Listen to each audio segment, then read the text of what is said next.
વેદમાં તો દઢ અભ્યાસ અને વૈરાગ્યથી કોઈ વસ્તુ અસંભવ નથી. મેં 17 વર્ષની ઉંમરે ક્વોન્ટમ સ્પીડ રીડિંગ નામનું વર્ઝન પ્રાપ્ત કરી લીધેલું.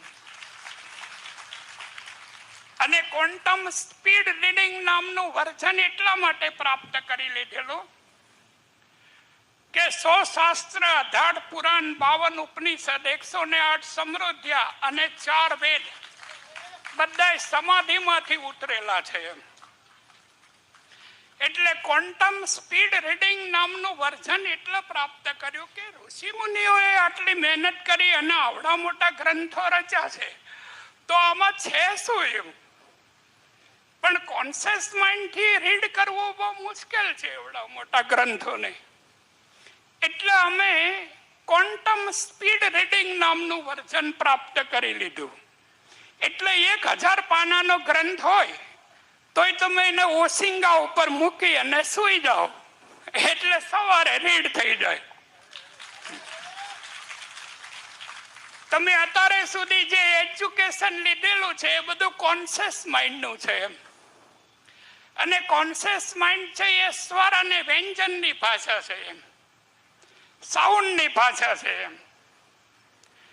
એ સબકોન્શિયસ માઇન્ડની ભાષા નથી એમ.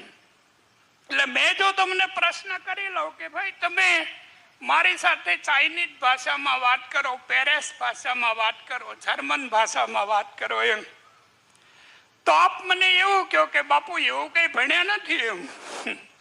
એટલે અમારી પાસે ગ્રામર નથી એમ. ગ્રામર નથી એટલે અમે વાત ના કરી શકવી એમ. તો એ કોન્શિયસ માઇન્ડની ભાષા થઈ. પણ સબકોન્શિયસ માઇન્ડની જે ભાષા છે તે વિઝ્યુલાઇઝેશન છે એમ, લાયું છે એમ. તેમાં કોઈ ભાષાની જરૂર નહીં એમ. આ દેખે અને રીડ કરી લે એમ. તો સબકોન્શિયસ માઇન્ડની ભાષા છે તે બધા આપના બાળકોને શીખડાવો એમ. અને એ ભાષાને શીખવા માટે કોન્સન્ટ્રેશન કરાવો એમ, ધ્યાન. ધ્યાનનો મીનિંગ એવો છે કે સોલાર શક્તિ પડી રહી છે સૂર્યની આખા બ્રહ્માંડમાં. આટલા સૂકા લાકડા છે, આટલું સૂકું ઘાસ પડ્યું છે, કોઈ વસ્તુને બાળતી નથી એમ. પણ એનો મતલબ એવો નથી કે શક્તિ નથી એમ. શક્તિનો આખો મહાસાગર ભરેલો છે એમ.